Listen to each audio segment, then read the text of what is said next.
Assalamualaikum warahmatullahi wabarakatuh. Perkenalkan, kami dari kelompok 1 akan mempresentasikan hasil diskusi kami tentang kinerja ruas jalan perkotaan Jalan Profesor Dr. Satrio di DKI Jakarta. Sebelumnya, perkenalkan, nama saya Risma Molintika, NIM 66 sebagai moderator.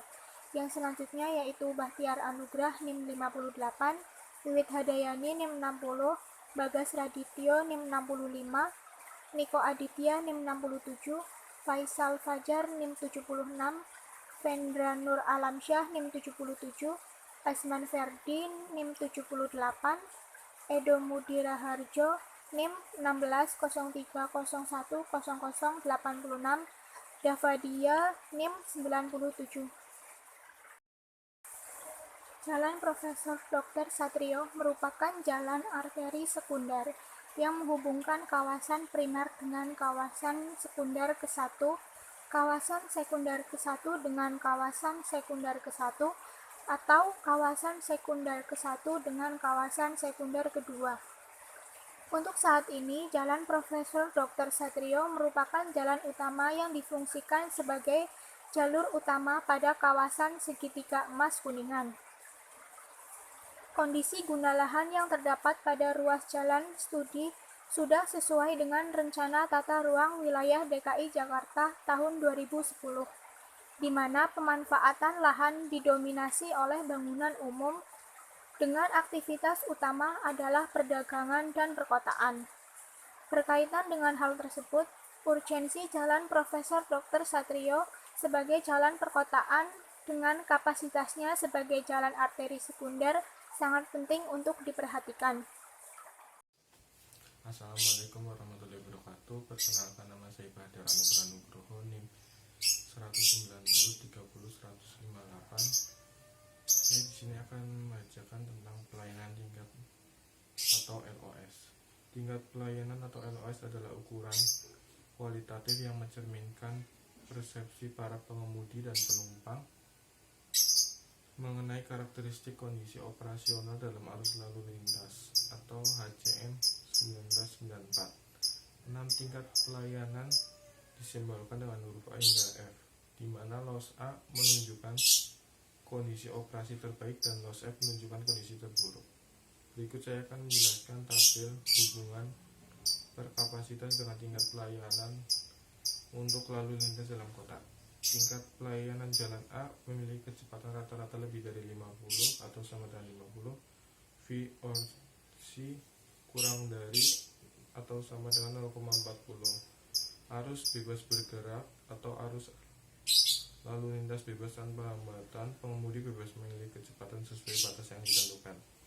Tingkat pelayanan jalan B lebih dari atau sama dengan 40, V or C 0,58. Deskripsi arus stabil, tidak bebas atau arus lalu lintas baik, kemungkinan terjadi perlambatan, kecepatan operasi mulai dibatasi, mulai ada hambatan dari kendaraan lain. Tingkat pelayanan jalan C, kecepatan rata-rata lebih dari atau sama dengan 32, V or C kurang dari atau sama dengan 0,80. Deskripsi arus stabil, kecepatan terbatas atau arus lalu lintas masih baik dan stabil dengan perlambatan yang diterima, hambatan kendaraan lain makin besar. D. Kecepatan rata-rata lebih dari 27 km per jam, V or C kurang dari atau sama dengan 0,90. Arus lalu lintas tidak stabil, mulai dirasakan gangguan dalam aliran mulai tidak baik, kecepatan operasi menurun relatif cepat akibat hambatan yang timbul. E. Kecepatan rata-rata lebih dari atau sama dengan 24 km per jam, V or C lebih kurang dari atau sama dengan 1. Deskripsi arus yang tidak stabil, kadang macet, volume pelayanan berada pada kapasitas, aliran tidak stabil. F. Kecepatan rata-rata kurang dari 24, V or C lebih dari. Hadayani akan melanjutkan presentasi dari teman saya. Bentuk peningkatan prasarana dapat dilakukan dalam beberapa bentuk yang dijelaskan oleh kami tahun 2000. Misalnya, 1. Pelebaran dan perbaikan geometri jalan. 2. Pembuatan persimpangan tidak sebidang untuk mengurangi titik konflik bagi kendaraan yang menggunakan persimpangan tersebut. 3. Pembuatan jembatan penyeberangan baik untuk pejalan kaki maupun kendaraan. Alternatif lain dalam pemecahan masalah adalah melalui manajemen lalu lintas yang bertujuan memaksimalkan pemakaian sistem jalan dan meningkatkan keamanan jalan tanpa merusak kualitas lingkungan. Pengelolaan lalu lintas dapat dikelompokkan pada usaha-usaha sebagai berikut. 1. Tindakan untuk meningkatkan daya guna ruangan jalan atau road space meliputi A. Pengaturan sistem lalu lintas satu arah, B. Pemasangan lalu lintas, C. Analisis lalu lintas pulau lalu lintas dan rambu lalu lintas, D. Pemisahan jalur lambat dengan jalur cepat, C. Penyediaan fasilitas untuk pejalan kaki itu sendiri. Tindakan pengurangan arus lalu lintas pada jam-jam puncak meliputi A. Penataan jadwal waktu kerja atau sekolah, B. Kebijaksanaan biaya parkir yang lebih tinggi pada jam-jam puncak, C. Pembatasan parkir dan bongkar muat pada jam-jam puncak. Pengelolaan sistem perparkiran melalui peraturan perparkiran. 4. Peningkatan pelayanan umum seperti A. Penataan lokasi penghentian, B. Penataan terminal, C. Penataan keamanan, D. Pengaturan rute lalu lintas, E. Integrasi antara pelayanan sebagai angkutan umum, F. Kebijaksanaan tarif angkutan umum. Saya Bagas Raditya Abimanyu akan melanjutkan presentasi dari teman saya. 2. Kinerja ruas jalan Profesor Dr. Satrio dan alternatif penanganan persoalan. Dalam melakukan perhitungan kinerja dari suatu ruas jalan terdapat beberapa atribut yang mempengaruhi dan mendasari penentuan kinerja dari suatu ruas jalan. Salah satu unsur yang menentukan kinerja ruas jalan adalah derajat kejenuhan atau degree of saturation. Nilai degree of saturation mencerminkan tingkat kejenuhan jalan dalam menampung kendaraan. Perhitungannya adalah dengan membagi jumlah total arus volume kendaraan dengan kapasitas aktual jalan. Jumlah total volume ditandai dengan notasi Q, sedangkan kapasitas aktual dinotasikan dengan C. Ketika derajat kejenuhan dari sebuah segmen jalan mencapai angka melebihi 0,75 atau lebih dari 0,75, maka ruas jalan ini membutuhkan sebuah penanganan untuk memperbaiki perilaku lalu lintas yang ada pada ruas jalan tersebut dalam MKJI 1997.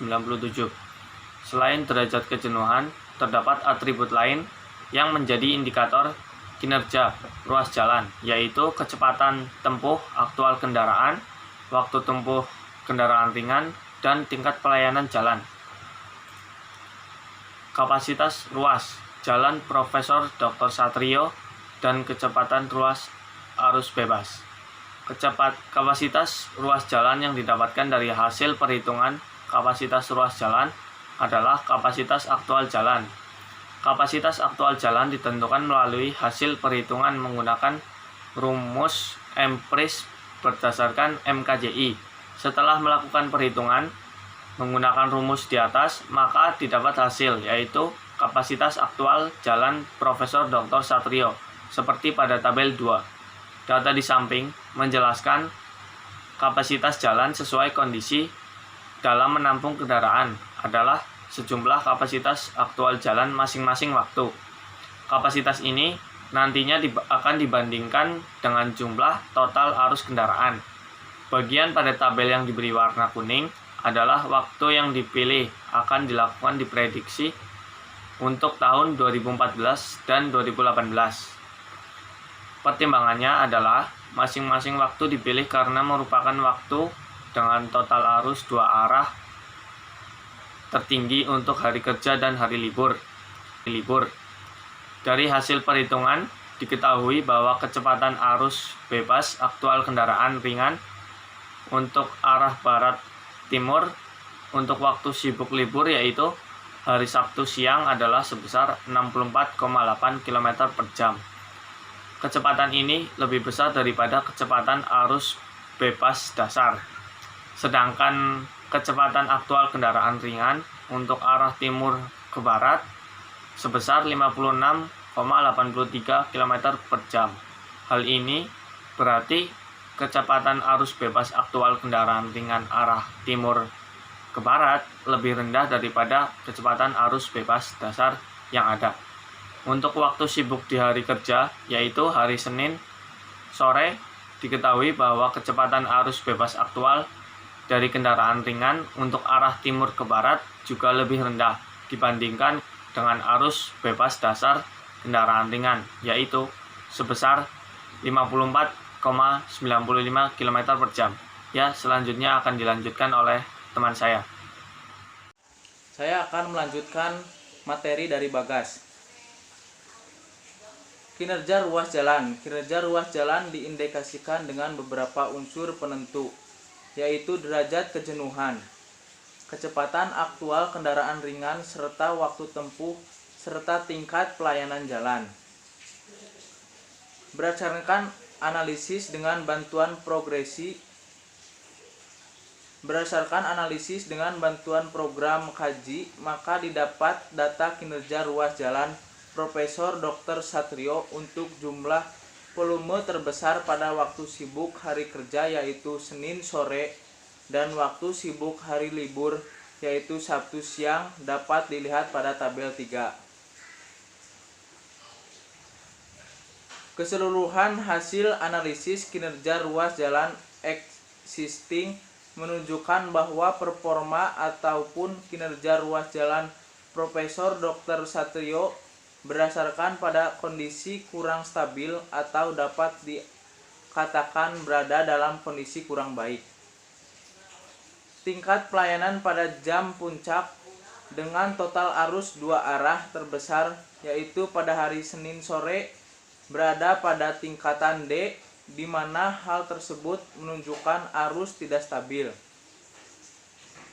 Berdasarkan hasil observasi langsung dan pengamatan lapangan, untuk beberapa waktu sibuk, terutama pada hari Senin dan Sabtu, terlihat kemacetan yang cukup berarti. Kongesti yang ada terlihat dalam adanya antrian kendaraan di segmen jalan. Analisis dari kondisi ini adalah kemacetan atau antrian selain disebabkan oleh padatnya kendaraan, juga disebabkan oleh adanya tundaan yang diakibatkan oleh hambatan samping, baik karena orang menyeberang maupun angkutan umum berhenti. Tetapi secara umum, setelah melewati titik konflik, maka arus kembali normal. Survei waktu tempuh yang dilakukan menunjukkan bahwa pada kondisi sesungguhnya, waktu tempuh pada kondisi jam puncak dapat mencapai waktu lebih dari 9 menit. Hal ini ditunjukkan pada arah timur-barat untuk jam puncak Senin sore, waktu tempuh mencapai 560 detik. Sedangkan untuk waktu tempuh untuk arah barat-timur pada hari Senin sore mencapai 495 detik. Waktu tempuh yang cukup lama ini menunjukkan bahwa terdapat gangguan pada arus lalu lintas. Prediksi volume lalu lintas. Prediksi volume tahun ke depan dilakukan dengan melihat tren kecenderungan perubahan pada tahun sebelumnya, kemudian melakukan pengolahan dengan program Excel dengan dihasilkan persamaan regresi linier sederhana untuk tiap-tiap jenis moda berdasarkan fluktuasi data kepemilikan kendaraan per tahun. Dari fluktuasi per tahun tersebut dapat ditampilkan data kepemilikan kendaraan per tahun dan dapat ditampilkan persamaan dan nilai R2 yang akan menentukan kekuatan korelasi antara data per jenis moda per tahun. Korelasi yang Korelasi yang dipilih adalah yang paling mendekati nilai 1. Persamaan regresi yang keluar kemudian digunakan untuk meramalkan jumlah kepemilikan kendaraan pada tahun prediksi. Adapun persamaan regresi beserta nilai R2 berdasarkan jenis kendaraan light vehicle, heavy vehicle, and motorcycle masing-masing dapat dilihat pada tabel 4. Tingkat arus lalu lintas cenderung meningkat hingga tahun 2014 dan 2018. Tingkatannya intensitas kendaraan yang diprediksikan akan melewati jalan Profesor Dr. Satrio pada tahun 2014 diperlihatkan dari peningkatan terbesar yaitu untuk arus kendaraan jenis motorsikal dengan kenaikan 40,16% hingga 2014. Kenyataan ini semakin didukung dengan peningkatan sebesar 27,91% untuk kendaraan ringan. Dengan semakin meningkatnya arus kendaraan, sedangkan kapasitas dari jalan tetap pada kondisi yang tidak berubah, maka hal ini tentunya akan menyebabkan penurunan kinerja ruas jalan. Oleh karena itu, penambahan volume kendaraan sudah seharusnya diikuti dengan penambahan kapasitas maupun perbaikan infrastruktur jalan sehingga jalan yang ada dapat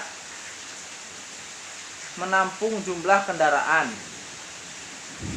Contohnya, melalui pelebaran geometris jalan maupun melalui pembuatan jalur penyeberangan yang dapat mengurangi tundaan arus lalu lintas yang disebabkan oleh penyeberang jalan. Warahmatullahi wabarakatuh. Nama saya Faisal Fajar Alfiansyah. Saya akan melanjutkan presentasi dari teman saya, kinerja ruas jalan Prof. Dr. Satrio tahun 2018. Kinerja ruas jalan Profesor Dr. Satrio seperti yang tercantum dalam tabel mengartikan bahwa kondisi lalu lintas pada waktu puncak berada pada kondisi buruk. Artinya, kondisi lalu lintas terhambat, bahkan kecepatan kendaraan yang melewati jalan Profesor Dr. Satrio dapat mencapai titik terendah pada waktu ini. Untuk hari kerja, Senin sore khususnya arah barat timur, diperkirakan derajat kejenuhan akan mencapai angka 1252, di mana kapasitas yang ada hanya 5204 SMP per jam. Sedangkan total arus lalu lintas atau volume yang melintas adalah sebesar 6517 SMP per jam. Kinerja ruas jalan Profesor Satrio tahun 2014. Dari tabel di samping dapat dianalisis untuk jam puncak hari kerja khususnya arah barat timur. Didapat hasil yang menyatakan bahwa tingkat pelayanan mencapai tingkatan F, di mana arus kendaraan macet mengalami antrian panjang karena volume kendaraan melebihi kapasitas aktual jalan, sehingga aliran arus yang ada akan mengalami kemacetan. Derajat kejenuhan pada tahun 2014 untuk keseluruhan hari dan arah telah mencapai angka melebihi 0,75 pada hari kerja. Derajat kejenuhan mencapai titik terburuk yaitu mencapai 1053 arah barat atau timur dan 0,979 arah timur ke barat.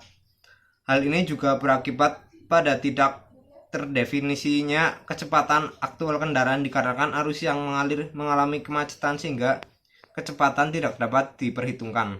Terima kasih. Saya Fedrul Alabsa. Peningkatan kinerja ruas jalan Profesor Dr. Satrio alternatif 1. Pada alternatif skenario ini direncanakan solusi untuk meningkatkan kinerja ruas jalan Profesor Dr. Satrio melalui pengurangan hambatan samping dan perbaikan kondisi lingkungan seperti jalan. Dengan adanya perbaikan pada hambatan samping jalan, maka diharapkan terjadinya pengurangan konflik-konflik yang berpotensi mengganggu aliran arus kendaraan di segmen jalan Profesor Dr. Satrio ini. Skenario yang dilakukan terdiri samping 1. Pembuatan jembatan penyeberangan sebagai solusi untuk menciptakan keteraturan dan suasana kondusif bagi para pejalan kaki dalam menjalankan aktivitasnya. Keberadaan jembatan penyeberangan akan mengurangi intensitas pejalan kaki yang menyeberang melalui badan jalan. 2. Efektivitas penggunaan jalur berhenti kendaraan umum terutama pada kawasan pusat perbelanjaan yang menarik pergerakan begitu besar. Alternatif ini mencoba mengaplikasikan peraturan berupa penetapan batas maksimal tunggu untuk kendaraan umum sehingga tidak terjadi antrian panjang dari angkutan umum yang berhenti menunggu penumpang. Hilangnya antrian angkutan umum ini diharapkan dapat menurunkan jumlah per bobot kejadian dari hambatan samping PSP, yaitu kendaraan parkir ataupun berhenti menggunakan badan jalan sebesar 50% dari keseluruhan kejadian. Peningkatan kinerja ruas jalan Profesor Dr. Satrio alternatif 2. Pada alternatif skenario ini dilakukan penanganan seperti pada skenario pertama ditambah dengan pengelolaan lalu lintas dalam bentuk nyata berupa perubahan pada geometris jalan. Penambahan jalur dilakukan pada arah timur barat sehingga menambah lebar jalur alternatif arah timur barat menjadi 12 meter. Hal ini memperbesar faktor penyesuaian kapasitas untuk lebar jalur lalu lintas sehingga akan meningkatkan kapasitas aktual jalan. Penambahan lebar jalur dimaksud untuk memperbesar kapasitas sehingga dapat meningkatkan kecepatan arus bebas masing-masing jenis kendaraan, sehingga tidak langsung melalui penambahan jalur. Dalam penambahan pelebaran jalan maka meningkatkan kapasitas jalan dapat menumpang total arus lalu lintas. Terima kasih. Peningkatan kinerja ruas jalan Profesor Dr. Satrio. Alternatif 3. Pada alternatif ini dilakukan penanganan guna memperlancar sistem pergerakan serta meningkatkan kinerja dari prasarana transportasi itu sendiri, di mana kondisi prasarana yang ada sebelumnya kurang berfungsi baik dapat ditingkatkan kinerjanya menjadi lebih baik. Untuk peningkatan kapasitas prasarana yang dilakukan dalam alternatif ini adalah: pertama, penambahan lajur pada masing-masing arah, sehingga lebar jalur efektif tiap arah menjadi 16 meter. Dengan adanya penambahan jalur ini, maka tipe jalan dapat dirubah menjadi 8/2D, atau jalur 8 laju terbagi. Dengan demikian, diharapkan kapasitas ruas jalan menjadi lebih besar untuk menampung volume lalu lintas yang ada. Yang kedua, pembuatan jembatan penyeberangan. Tujuannya adalah selain untuk meminimalisir tingkat hambatan samping, keberadaan jembatan penyeberangan juga memberikan suatu pelayanan langsung untuk masyarakat, yang dalam hal ini adalah pejalan kaki. Latar belakang dari gagasan akan jembatan penyeberangan ini disebabkan hilangnya median jalan yang tersisa sekitar 1,65 meter, termasuk kerep. Karena tidak ada median jalan dan lebar jalur efektif jalan per arah semakin besar, maka kecepatan kendaraan yang melintas akan semakin cepat, sehingga tidak mungkin pejalan kaki harus menyeberang melalui badan jalan walaupun dengan zebra cross. Adapun hasil analisis berdasarkan alternatif skenario ini dapat dilihat pada tabel 9 yang ada di samping. Kinerja ruas jalan 2014 dengan prediksi adanya guna lahan tambahan. Prediksi kinerja ruas jalan tahun 2014 dilakukan dengan menggunakan jumlah arus kendaraan sesuai dengan total arus prediksi pada tahun 2014 dan ditambahkan bangkitan kendaraan yang mungkin terjadi karena adanya guna lahan baru yang terbangun pada arah timur barat. Bangkitan kendaraan diasumsikan menambah arus kendaraan pada arah timur-barat. Jumlah arus timur-barat tanpa guna lahan tambahan diprediksikan sebesar 4.339 SMP per jam. Bangkitan kendaraan yang mungkin ditimbulkan oleh guna lahan baru yang ada pada ruas jalan dilakukan dengan asumsi dan diasumsikan serupa dengan bangkitan yang ditimbulkan oleh pusat perbelanjaan Cibubur Junction 34 pada sore hari. Luas lantai yang disewakan juga diasumsikan serupa. Kemudian dilakukan perbandingan luas lahan baru yang mungkin terbangun pada ruas jalan studi adalah 5,5 hektar. Sedangkan luas seluruh kawasan Mall Cibubur Junction adalah 3,9341 hektar. Diketahui Mall Cibubur Junction pada jam sibuk sore hari membangkitkan 562 SMP per jam, sehingga kemudian dilakukan perbandingan sebagai berikut. Kemudian diketahui bahwa trip rate pada sore hari untuk guna lahan yang akan terbangun pada segmen Jalan Profesor Dr. Satrio adalah 785 SMP per jam. Arus ini selanjutnya akan ditambahkan pada jumlah arus kendaraan arah timur-barat. Setelah diketahui hal tersebut, maka jumlah arus jam puncak hari kerja diperkirakan mencapai angka 5.124 SMP per jam. Selanjutnya, dapat dihitung untuk kinerja jalan tahun 2014 serta tahun 2014 dengan alternatif. Jadi, asumsi pada tahun 2014 terdapat sebuah perkembangan guna lahan baru seluas 5,5 hektar dengan tingkat bangkitan pergerakan 785 SMP per jam. Diketahui bahwa total arus untuk ruas jalan studi ketika terdapat perkembangan guna lahan baru pada hari tersibuk yaitu hari kerja adalah sebagai berikut. Pada tabel 10. Assalamualaikum warahmatullahi wabarakatuh. Nama saya Dodi Raharjo. Saya di sini ingin melanjutkan presentasi dari teman saya. Dari data di atas dapat dianalisis bahwa ketika terdapat guna lahan pusat perbelanjaan baru dengan luas lahan 5,5 hektar dan sesuai dengan asumsi yang telah dijelaskan sebelumnya, maka derajat kejenuhan jalan menjadi semakin menurun, yaitu menjadi 1,053 untuk arah barat sampai dengan timur dan 1,156 untuk arah timur sampai dengan barat. Untuk itu kecepatan aktual dan waktu tempuh sulit diprediksi. Sementara itu tingkat pelayanan jalan diketahui mencapai tingkatan terburuk, yaitu pada tingkatan F, di mana arus pergerakan terhambat dan macet. Untuk mengurangi tingkat kemacetan berdasarkan alternatif yang telah dijelaskan sebelumnya, maka alternatif tersebut kembali dianalisis sesuai dengan arus yang ada ketika terjadi pertambahan sebuah guna lahan perdagangan.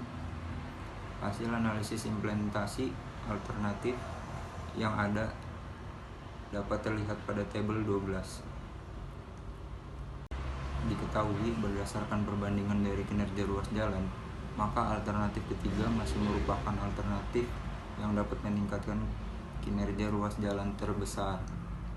Terlihat bahwa tingkat pelayanan pada ruas jalan studi setelah adanya alternatif ketiga berubah menjadi 0,790 atau arah barat sampai dengan timur dan 0,738 atau arah timur sampai dengan barat.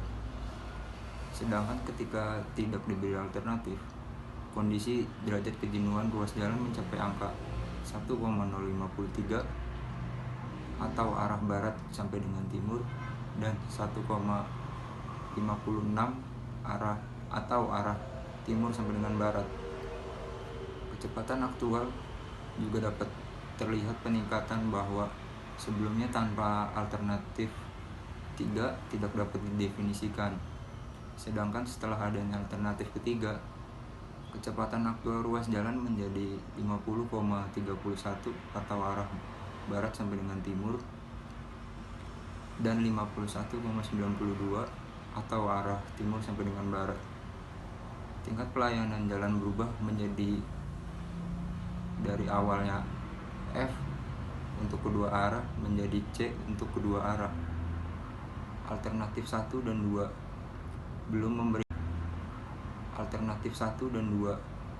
belum memberikan hasil yang optimal dalam usahanya meningkatkan kinerja ruas jalan. Pada alternatif tersebut, jumlah kapasitas masih belum sanggup untuk menampung arus kendaraan secara layak. Pada akhirnya, kemampuan menampung tersebut yang menyebabkan tingginya derajat kejenuhan. Di samping itu, penanganan hambatan samping juga masih belum dapat mengoptimalkan kapasitas jalan secara signifikan. Alternatif 3 sebagai bentuk dari alternatif yang merupakan peningkatan kapasitas prasarana memang sangat dibutuhkan pada ruas jalan ini. Jalan Profesor Dr. Satrio bukan hanya menjadi sebagai sebuah ruas jalan yang marak dengan arus pergerakan lokal, namun juga digunakan sebagai arus menerus yang menghubungkan kawasan sebelah timur Jakarta dengan kawasan pusat dan barat. Oleh karena itu pula, ruas jalan ini memiliki fungsi strategis dalam tetap menjaga kinerja ruas jalan ini. Semakin bertambahnya aktivitas guna lahan, bukan hanya akan potensial mengganggu arus pergerakan lokal, tetapi juga akan menghambat arus pergerakan penerus atau through traffic, sehingga mengganggu pergerakan mobilitas regional masyarakat. Pertumbuhan guna lahan juga akan semakin menambah arus kendaraan yang akan melalui jalan tersebut. Oleh karena itu, sangat penting untuk memperhatikan perkembangan guna jalan lahan dalam studi ini, mempengaruhi arus kendaraan yang melintas Jalan Profesor Dr. Satrio ke depannya. Assalamualaikum warahmatullahi wabarakatuh. Saya Dava Deul Haq akan melanjutkan presentasi dari saudara Edo. Penutup. Hasil survei menyimpulkan bahwa total jumlah arus terbesar dua arah berada pada jam puncak hari kerja Senin sore dan jam puncak hari libur Sabtu siang. Pada hari kerja Senin sore, jumlah total arus mencapai 4.184,9 SMP per jam untuk arah barat ke timur serta 3.314,8 SMP per jam untuk arah timur ke barat. Pada hari libur, tepatnya Sabtu siang, jumlah arus barat ke timur mencapai 3.082,2 SMP per jam dan arah timur ke barat sejumlah 3.080,2 SMP per jam. Kemudian dengan data-data masukan dari hasil survei lapangan geometri jalan, maka dapat diketahui kapasitas aktual jalan saat ini. Kapasitas jalan aktual dipengaruhi oleh kapasitas dasar, faktor penyesuaian lebar jalan lalu lintas, faktor penyesuaian pemisah arah, faktor penyesuaian hambatan samping, dan faktor penyesuaian ukuran kotak. Hasil perhitungan kapasitas jalan menentukan bahwa kapasitas aktual jalan pada tahun 2009 untuk hari kerja Senin sore adalah 5.204 SMP per jam untuk arah barat ke timur dan 4.433 SMP per jam untuk arah timur ke barat.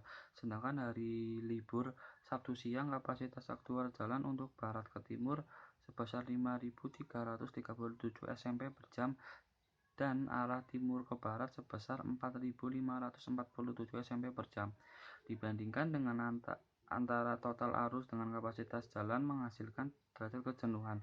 Nilai perbandingan tersebut juga yang akan menjadi penentu tingkat pelayanan jalan.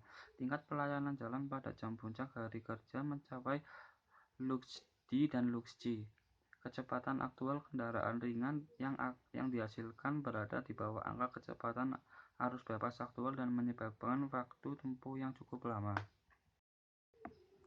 Melalui analisis kerja ruas jalan tahun 2014, maka dapat diketahui bahwa kinerja jalan tahun 2014 mengalami penurunan cukup signifikan bila dibandingkan dengan kinerja pada tahun 2009, terutama dari derajat kejenuhan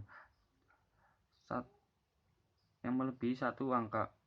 Pada tingkat pelayanan jalan pada hari Senin mencapai tingkat pelayanan E dan F, yang berarti tingkat pelayanan yang sangat buruk.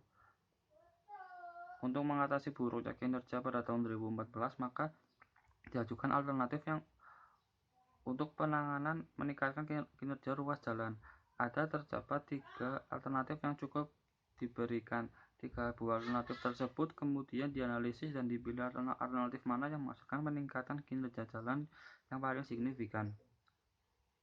Analisis yang dilakukan memberikan hasil bahwa alternatif ketiga merupakan alternatif yang dapat meningkatkan kinerja jalan yang dalam jumlah yang cukup besar. Melalui alternatif ketiga, tingkat pelayanan jalan tahun 2014